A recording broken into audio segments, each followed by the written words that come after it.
अस्सलाम वालेकुम dear students, welcome to mathematics class 8। तो आज हम एक्सरसाइज नंबर 2.6 करेंगे। पिछले लेक्चर में हमने 2.5 ख़त्म किया था और यहाँ पे हम फर्स्ट से लेके लास्ट क्वेश्चन तक करेंगे और जो रिमेनिंग पार्ट्स है वो आपको होमवर्क है। तो लेट्स स्टार्ट। चलिए हम देखते हैं पहला वाला क्वेश्चन क्या है। सबसे पहला वाला क्वेश्चन है हमारा, solve the following equations. In equations को आपको सॉल्व करना है। तो जो आपका सबसे पहला वाला क्वेश्चन है वो है 8x + 3 - 3 8x - 3 divide by 3x = 2। तो इसको हमें जो है सॉल्व करना है। सॉल्व करने के लिए हम क्या करेंगे, जो नीचे वाला 3x है उसको ऊपर ले जाएंगे, दूसरे साइड राइट हैंड साइड ले जाएंगे। जाने पे ये जो 3x है वो 2 के साथ मल्टीप्लाई हो जाएगा और यहाँ पे बचेगा 8x - 3। फिर क्या होगा, फिर 2 इंटू जो 3x हो जाएगा वो 2 इंटू 3 करने पे 2 3 6x हो जाएगा। यहाँ पे 8x - 3 वहीं से वहीं से बचेगा। फिर जो वेरिएबल वाला पार्ट है 6x, इसको इस साइड लेने पे 8x - 6x हो जाएगा और यहाँ पे -3 इस साइड जाने पे +3 बन जाएगा। 8 में से 6 निकालने पे 2x = 3 और x का वैल्यू जब हम निकालेंगे तो 3 आ जाएगा और ये 2 जो है यहाँ जाके डिवाइड में हो जाएगा। तो हमारे पास 3/2 इसका आंसर आएगा, या सल्यूशन बोल सकते हो आप। तो ये कुछ फ्रैक्शन वाले नंबर्स थे जिनको सॉल्व करना बहुत ज़्यादा इजी है। ये भी लीनियर इक्वेशन है मगर थोड़ा डिवाइड फॉर्म में। अगला जो क्वेश्चन है वो हमारा है 7x + 4 डिवाइड बाई y + 2 = -4/3। इसको सॉल्व करना है। सॉल्व करने के लिए हम क्या करेंगे, जो ये 3 है उसको इस साइड इन दोनों से मल्टीप्लाई हो जाएगा। 7y + 4 दोनों से 3 को मल्टीप्लाई हो जाएगा। जब हम इसको यानी y + 2 है इसको इस साइड ले जाएंगे तो y + 2 को -4 से मल्टीप्लाई हो जाएगा। तो 3 से जब हम 7 को मल्टीप्लाई करेंगे 21y, 3 से जब हम 4 को मल्टीप्लाई करेंगे 3 4 = 12, 4 से जब हम y को मल्टीप्लाई करेंगे 4y और माइनस प्लस माइनस, और 4 से जब हम 2 को मल्टीप्लाई करेंगे 4 2 = 8, माइनस प्लस माइनस आ जाएगा।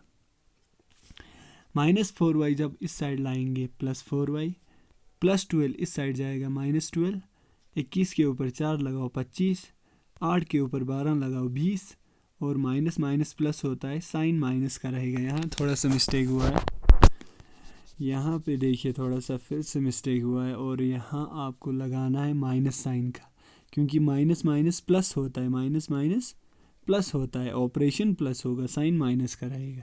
साइन जो है आपका माइनस का रहेगा, माइनस माइनस होगा तो माइनस का साइन रहेगा, होगा प्लस, तो यहाँ पे माइनस आ जाएगा। और जब हम y का वैल्यू निकालेंगे तो इस साइड 20 आएगा और 25 को इस साइड लेने पे डिवाइड बाई 25 हो जाएगा। तो 5 4 = 25, 5 = 25, -4/5 इसका आंसर आएगा, या हम कह सकते हैं y का वैल्यू आएगा। तो इस तरह से ये कुछ सिंपल क्वेश्चंस थे, इनको करना है आपको। इनका वैल्यू निकालना है, x का y का जो भी वेरिएबल दिया हुआ होगा। दूसरे भी ऐसे बहुत सारे ऐसे टाइप के क्वेश्चन है जो आप कर सकते हो। अगर नहीं आता है तो आप मुझे जो है कह देना, मैं आपको करके दूंगा, कोई नहीं। तो लेट्स अब हम सीधे क्वेश्चन नंबर 6 पे जाएंगे, ठीक है।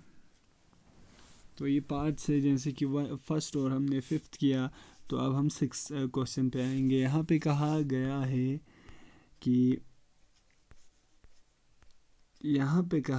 कि the ages of Atif and Asif are in the ratio of 5:7। Atif और आसिफ का जो एज इसका रेशियो है वो 5:7 में है। इसके कहने का मतलब है ये जो आतिफ और आसिफ का एज है ये प्रेजेंट एज इसका रेशियो है, यानी 5:7 का दिया गया है। तो हमने आपको कहा था ये प्रेजेंट एज इसका रेशियो है। फिर इसके बाद 4 साल के बाद 4 years फ्रॉम नाउ, 4 साल के बाद the ratio of their edges will be 3:4। 4 साल के बाद इनके एजेस का रेशियो जो हो जाएगा वो 3:4 हो जाएगा। ठीक है, तो हमें इनके प्रेजेंट एजेस निकालने हैं। प्रेजेंट एज का मतलब समझते हो, 5:7 वाला। तो हमने यहाँ पे प्रेजेंट एज चूँकि रेशियो में दिया गया है, तो मैंने आपको बोला था जो प्रेजेंट एज आतिफ का आएगा, पहले वाले बंदे का आतिफ का, वो आ जाएगा 5x। और प्रेजेंट एज ऑफ आसिफ जो आएगा वो आएगा, यहाँ पे 7 है तो 7x। ठीक है, 7x आ जाएगा। जैसे कि मैं आपको यहाँ बताऊँ, यहाँ पे 5:7 में रेशियो दिया गया था। ये प्रेजेंट एजेस का रेशियो था, एक आतिफ का, एक आसिफ का। तो आतिफ का जो प्रेजेंट एज हो जाएगा उसको मानना है हमें 5x, और आसिफ के प्रेजेंट एज को 7x मानना है प्यारे बच्चों। ठीक है, तो ये मानना है। और जो हमने माना है मैं आपको यहाँ दिखाता हूँ, देखिए, सॉरी, यहाँ पे हमने माना है, देखिए, जैसे कि आतिफ के प्रेजेंटेज को 5x, आसिफ के प्रेजेंटेज को 7x। अब मैं और एक चीज़ बताने जा रहा हूँ आपको, वो ये कि 4 साल के बाद, 4 साल के बाद जो आतिफ का एज आ जाएगा वो 5x+4 हो जाएगा।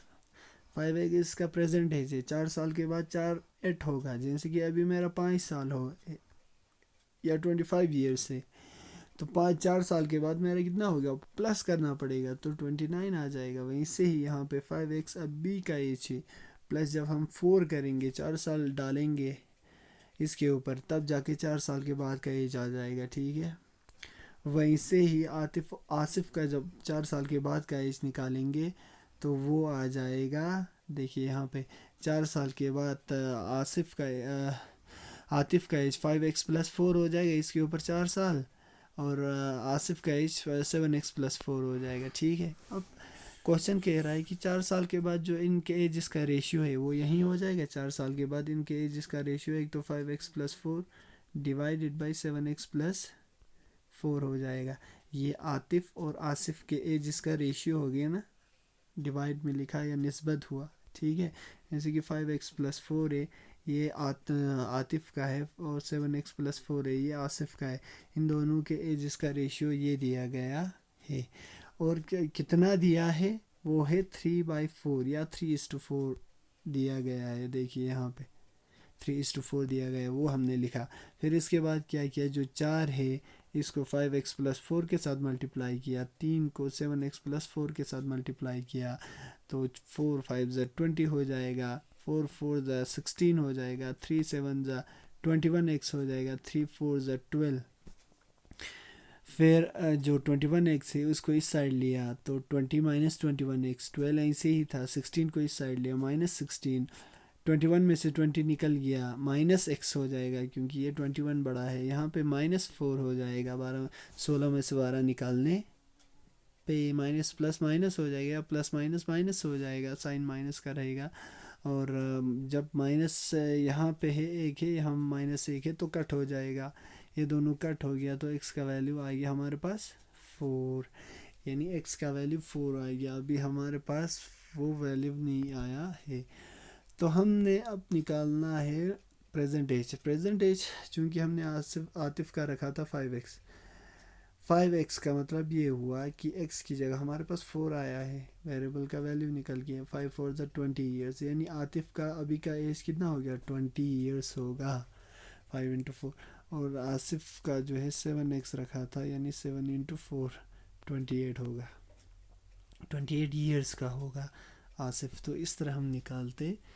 ये कुछ अच्छे क्वेश्चन हैं जो एग्ज़ाम में आपसे पूछे जा सकते हैं, तो अच्छे से आप इनको प्रिपेयर कर लें। और लास्ट वाला ऐसा एक न्यूमेरिकल क्वेश्चन है जिसको आपको करने हैं। और इसी के साथ हमारा जो ये जो चैप्टर था जिसका नाम linear equation in one variable था, वो एंड होता है। और कोई भी अगर आपको डाउट होता है तो आप मुझे पूछ सकते हो इसमें से किसी भी क्वेश्चंस में। कोई भी क्वेश्चन होगा इसमें डाउट होता है तो आप मुझे पूछ सकते हैं। तो थैंक यू फॉर वॉचिंग।